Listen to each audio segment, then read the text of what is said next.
Yes, alright. Uyu munsi rero kuri Bosca Botura dufite two ladies in the house.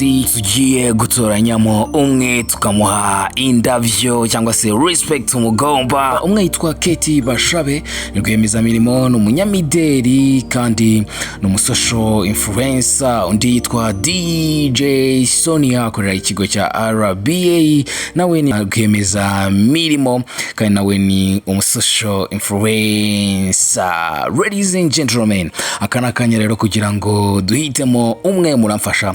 Uyu munsi tuza gukubitira indabyo ziwe down. Tumbwire tuti warakoze, komeza ukore, komeza inspiring benshi cyane mu bakureberaho, komeza usonge mbere, komeza usitare amano. Eseni Keti Bashabe ni DJ Sonia, ni Keti Bashabe ni DJ